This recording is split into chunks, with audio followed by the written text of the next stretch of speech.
Hey guys, today I'm going to do a non-Rainbow Loom tutorial, which some of you guys might want. And this is on how to make a hexafish with yarn.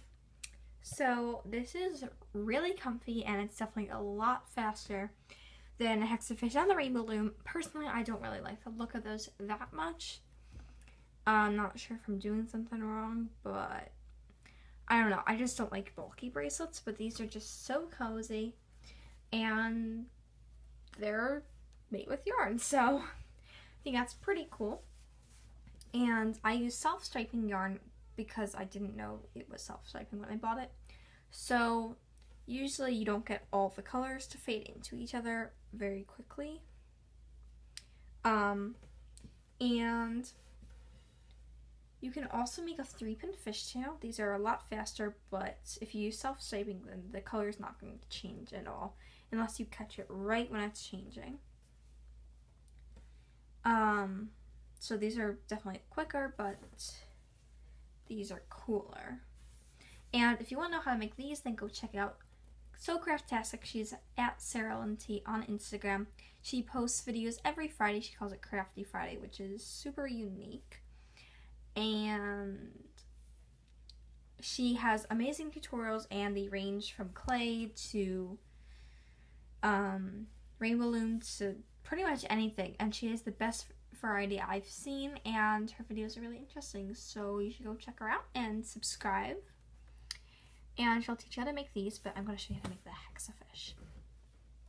So there are some supplies that you'll need, but if you don't have a yarn loom that I'll be using, then you can use your Rainbow Loom. So not going to show you how to make that because it's basically the same, but you can go check out sooo if you want to know how to do that. And just search yarn fishtail. So without further ado, let's get started.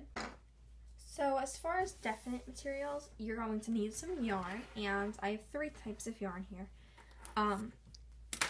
And I also have self-striping yarn, which I do not recommend. You can tell just because the gradient is not as fast when you look at the yarn. So first off, I have this. It came with a kit, and it's one color. It's pretty boring. And it does kind of unravel. It's not that great. It's too thick. Then I have this. This is so soft.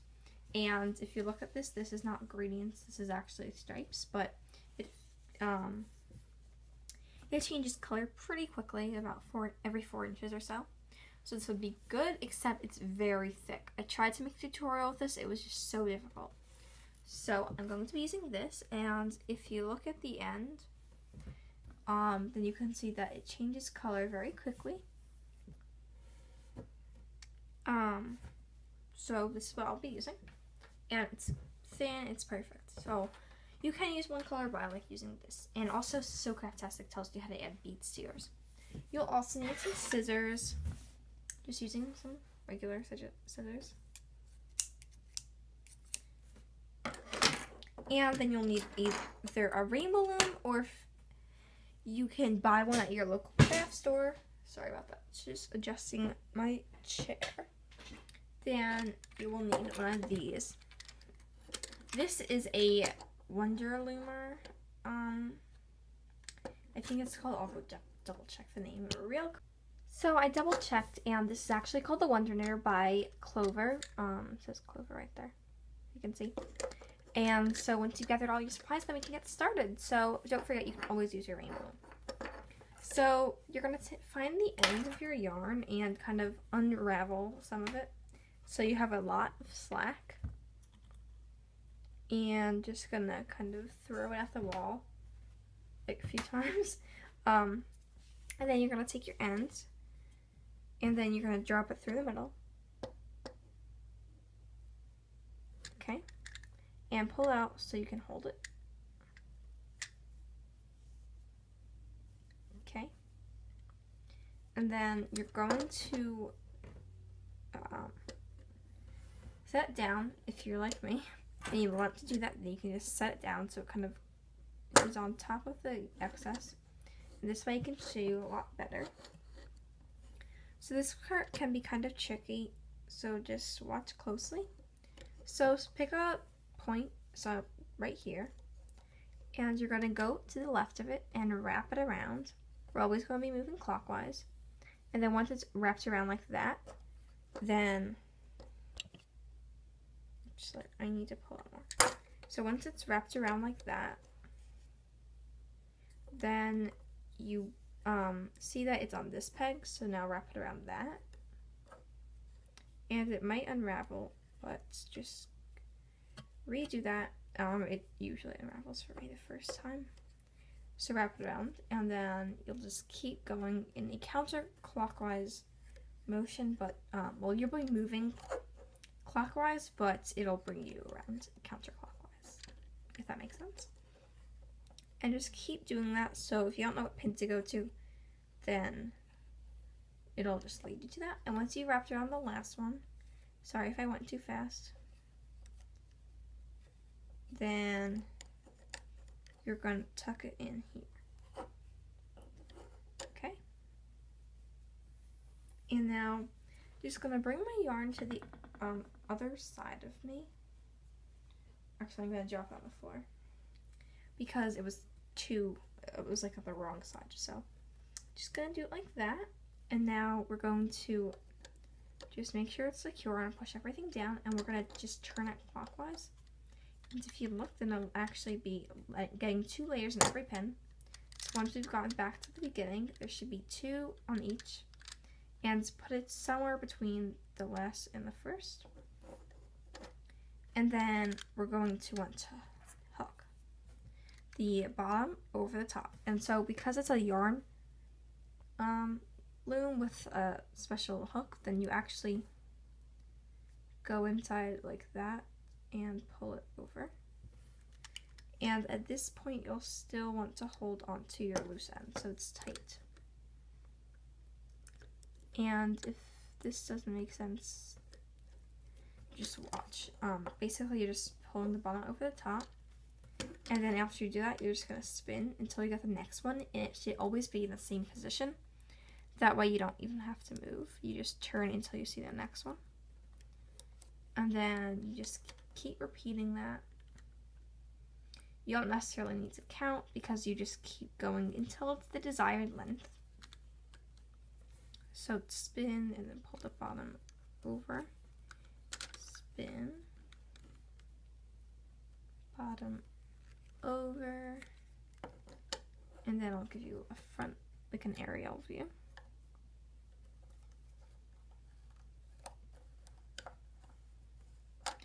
And this is definitely made a lot easier. If you're doing that on the Rainbow Loom, it's going to be harder.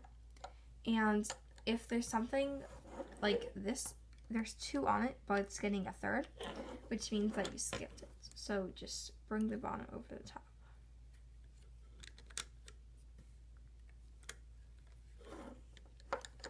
And you're just going to repeat this.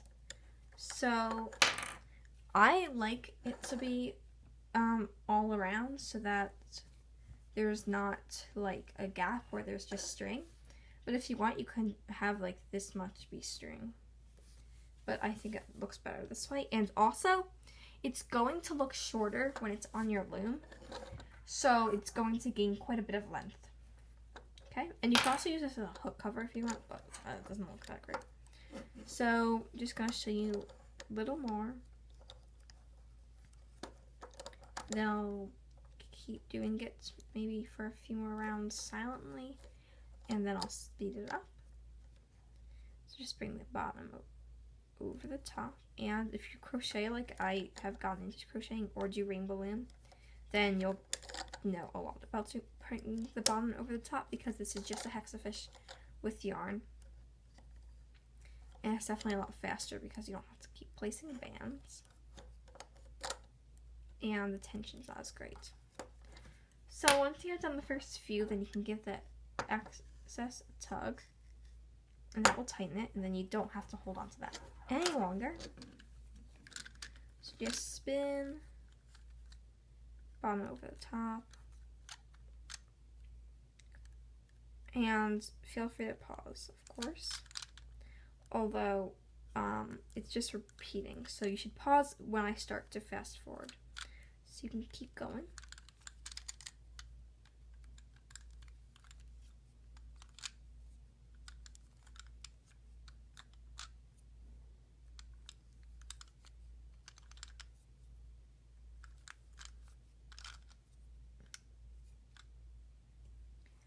and you should get the hang of it and start to be going faster. But this is very easy, at least in my opinion. Also, I want to apologize really quickly about not uploading any tutorials this past Friday, which was July 11th. It was my sister's we were going out for my sister's birthday, and so I was very busy, and also iMovie was being very slow importing the video, so I couldn't upload it to YouTube. And it took all day for it to just import to, and it wasn't making any progress. So I think I'm gonna start to do this silently, and then I'll stay on camera but speed it up after that.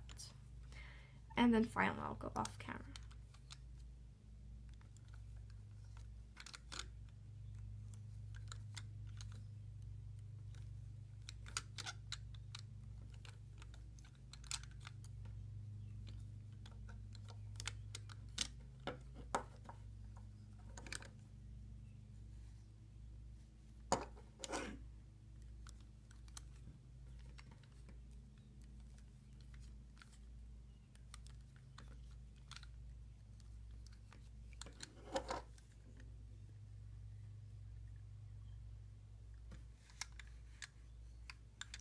And once you get to this point, you should start to see it coming out the bottom.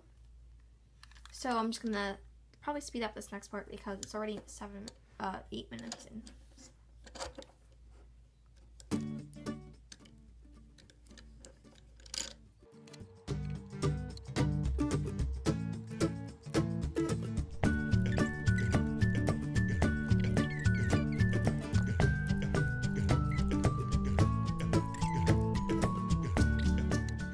Okay, so I am now back, and I've been working for about 6 or 7 minutes.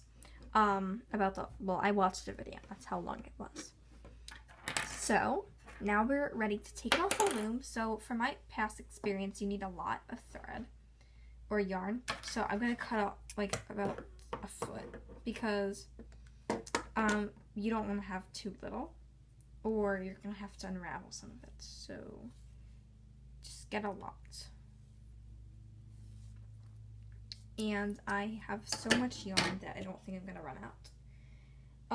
I have a whole ball left, and it's a lot, so I'm now going to bring the bottom over the top on all of them, and I'm going to I'm not going to spin this because then I will just keep reloading it, and I want to keep it so that every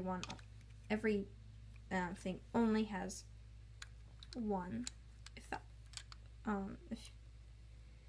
that sounded, if that made sense to you. So just go around, don't spin it, or it might spin a tiny bit. And it doesn't look like it's long enough, but it will be. And I don't want it to be too short. So now I'm just gonna unhook this, or take it off the head. And now I'm just gonna go around in a circle. And so, start with this peg. And we're going to just go up inside the bottom loop and turn your hook around and pull through the top. So just grab it through like that. We're basically threading this excess yarn through that, and then we can take it, or I don't like to take it off yet. And then this next one, we're going to do the same thing. Just go inside the bottom loop and pull the top through. And sorry if you heard any background noise just then. Not sure if that picked up, but then we need 4 more. So just keep doing that all the way around. And the reason this video might be kind of long is because I don't like to fast forward any more than I need to. So I've done 3, and this is 4, then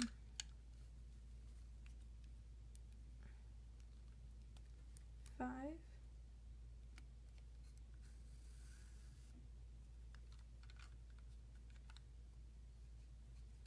and then 6. So each one should have like diagonal piece of yarn, so it should look like this, and it should be thread through all of them. Okay, and I kind of forgot about this next part, so that's why I might have like done an awkward little transition there, but I'm just gonna take only this peg that I did recently off of the peg, and just gonna grab my hook, or I don't actually yet. I'm gonna go inside the peg to the left, and then kind of pull that back, and then with my finger, I'm going to take the loose end and pull it down through.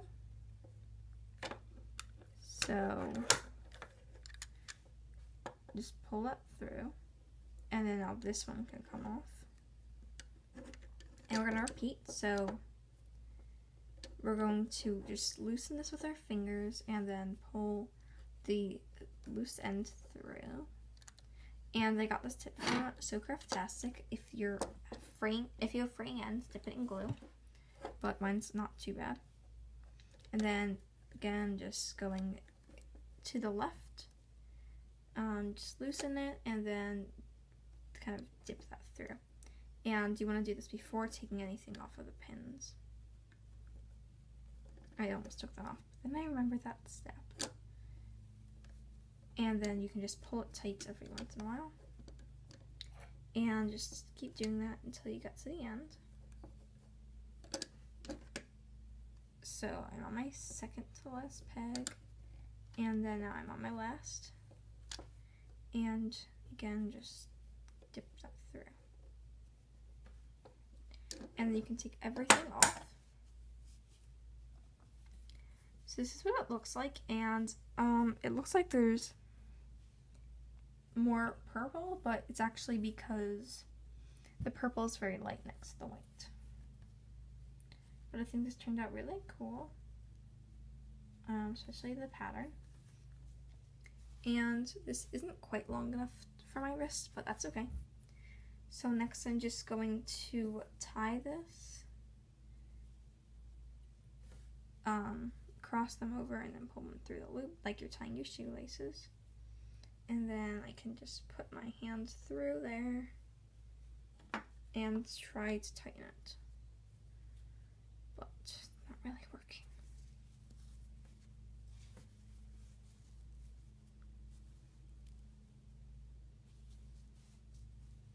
Actually, these are stretchy, so I think this should be long enough. So I'm just gonna pull it like that and then make another knot. Hopefully all this makes sense to you.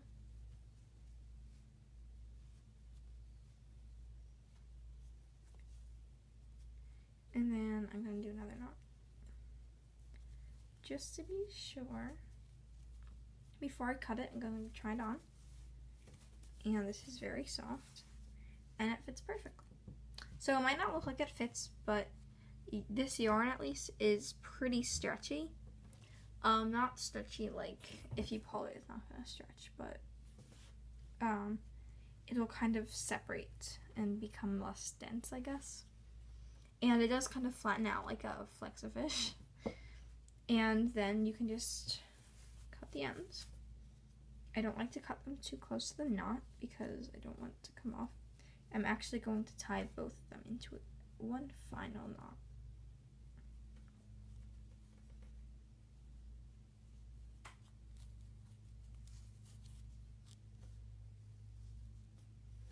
And then I can cut it with my scissors.